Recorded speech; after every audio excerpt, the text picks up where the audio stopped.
When I launched my drone that morning, I had no idea it would capture the one video that would flip my entire neighborhood upside down. But before we get there, you need to understand one thing. Karen wasn't just any neighbor. She was the self-appointed queen of the sky. According to her, every cloud above her roof belonged to her. Every bird was her business, and every drone was an airborne criminal. For months, she had been accusing me of violating her atmospheric privacy, whatever that meant. I ignored her, laughed it off, and kept flying my drone like any normal hobbyist. But then she went too far. The story starts on a calm Sunday morning. The sun was rising, the streets were quiet, and I launched my drone for a simple panoramic shot of the neighborhood for my vlog. I wasn't even filming near her property, but Karen stormed out of her house like she'd been waiting all night. She waved her arms wildly, shouting that I was stealing her clouds again. I mean, how do you even respond to that? She threatened to call the HOA, the police, the FAA, and even the sky authorities. I didn't know those existed, but apparently in Karen's universe they did. She demanded I land the drone immediately. I refused politely and kept recording. That's when she declared war. Over the next week, she filed 4 noise complaints, 2 safety complaints, and 1 handwritten letter accusing me of cloud theft. The HOA ignored her, but she didn't stop. She printed flyers accusing me of spying, taped them to every mailbox, and walked door to door preaching that I was a danger to the sky. But things escalated when she showed up at my door with a clipboard and said she was petitioning to ban drones from the entire neighborhood. She needed 16 signatures. She had 3, and 2 were her cat's paw prints. I laughed, but she didn't flinch. She pointed at me and said, "If you don't stop flying that drone, you'll regret it." I didn't know it then, but she meant it literally. The very next day, my drone would capture footage so shocking that even the HOA president couldn't believe it. And that footage would expose Karen's secret life.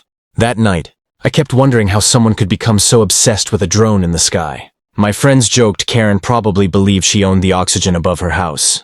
But something about her reaction bothered me. She wasn't just annoyed, she was nervous. It felt like she was hiding something she didn't want anyone to see. And that uneasy feeling stayed with me long after. I put the drone away for the night. Finally, that uneasy feeling I'd had the night before didn't fade. It grew stronger. Karen wasn't simply dramatic. She was desperate.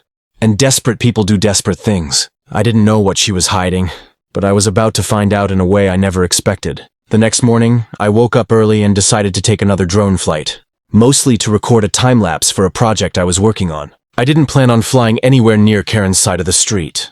I wasn't even thinking about her, but fate had other plans. The drone took off smoothly, rising above the rooftops as the sunrise painted the sky in shades of orange and gold. Everything looked peaceful, normal. I took a deep breath, relieved. Maybe Karen had calmed down. Maybe she'd finally run out of threats. Maybe she'd accepted that clouds were public property. But then, out of nowhere, I heard shouting. It was Karen. She sprinted toward her shed, frantically glancing around like she was being hunted. She didn't see my drone. It was too high. I zoomed in out of curiosity, expecting to catch her yelling at squirrels again. But what I captured instead made my heart drop. Karen wasn't going to her shed. She was breaking into it, and not with a key, with a crowbar. She pried open the door in a panic, reached inside, and grabbed a large black duffel bag. It looked heavy. She struggled with it, stumbling into the yard. Then she knelt beside it and unzipped it just enough for the camera to catch a glimpse. Stacks of cash. Not a few bills. Bundles, wrapped tightly with rubber bands. My jaw literally dropped. I zoomed in more. She kept looking over her shoulder, terrified. She stuffed something else in the bag. Papers, maybe documents. Then zipped it up and dragged the bag toward her back gate. She was shaking, sweating, whispering to herself. Something was seriously wrong. But before I could even process what I was seeing, Karen did something that made everything 10 times worse. She pulled a metal gas can from behind the shed and started pouring fuel along the wooden wall. I blinked. My brain froze. She was planning to burn her own shed. I couldn't believe it. My heart pounded as she struck a match, hesitated, then tossed it. Flames erupted instantly, crawling up the boards. Karen stepped back, eyes wide, then dropped the gas can and ran toward her house. My drone captured all of it, every second. And in that moment, I understood exactly why she wanted drones banned. She was hiding a crime. A big one. For a full minute, I just stared at the drone screen, stunned. Karen, my unhinged, cloud-collecting neighbor, had just committed arson on her own property. And not small oops I dropped a candle arson. This was deliberate, calculated. She poured gasoline like she'd rehearsed it. The fire was spreading fast, the smoke rising into the sky in thick black waves. My first instinct was pure panic. Do I land the drone? Call the police? Rush outside? But before I could act, Karen reappeared, this time dragging her husband, who looked like he'd just woken up. She pointed dramatically at the shed, screaming loud enough for half the neighborhood to hear. I couldn't make out every word, but I caught the important ones. The drone did it! He sparked it! Arson by drone!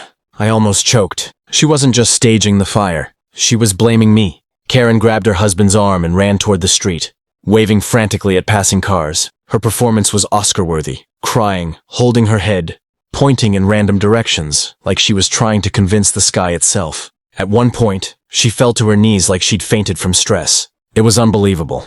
But her husband's reaction was even stranger. He wasn't confused. He wasn't shocked. He wasn't even asking questions. Instead, he kept glancing at the burning shed with a look that wasn't fear. It was resentment. Maybe even guilt. Then something clicked in my mind. The duffel bag, the stacks of cash, the documents. The shed wasn't just storage. It was hiding something big, big enough that Karen preferred to burn it down instead of letting anyone see inside. And now I was her chosen scapegoat. I finally snapped out of my freeze and called 911. I explained everything. The fire, the drone footage, the suspicious behavior. The dispatcher told me fire. Trucks were already on the way, neighbors had reported smoke. Good, but they also told me something I didn't expect. Sir, the woman is accusing you of starting the fire with a drone. Are you aware of that? I swallowed hard. Yes, I have video proof she did it herself. Hold on to that footage, the dispatcher said firmly. Do not delete it. Officers will need to review it. Within minutes, the street filled with flashing lights. Firefighters rushed to the shed, dousing the flames. Smoke billowed across the yards. Karen stood front and center, pointing at me as if she'd caught a criminal. There he is! That's the one, she yelled. But I wasn't scared anymore, because I knew something she didn't. My drone had captured her entire felony in perfect 4K clarity. And that footage was about to rewrite everything. The moment the police arrived, Karen sprinted toward them like she'd been waiting her whole life for this performance. She pointed at the smoldering shed, then at me, then back at the sky as if the clouds themselves were witnesses. Her voice shook with dramatic fury as she launched into her accusation. He burned it. He used that drone, his evil drone. It shot sparks or lasers or something. I told everyone he was dangerous. The officers exchanged looks. Even they seemed unsure whether to take her seriously or call for a psychiatric evaluation. One of them asked her to slow down, but Karen doubled down, clutching her chest like she was moments from fainting. That's when I stepped forward. Officers, I said calmly. I have drone footage of everything that happened. Karen froze. Her eyes widened, her mouth tightened, and for the first time since this entire nightmare began, she looked genuinely afraid. She slowly turned toward me and whispered, "You wouldn't." I didn't answer.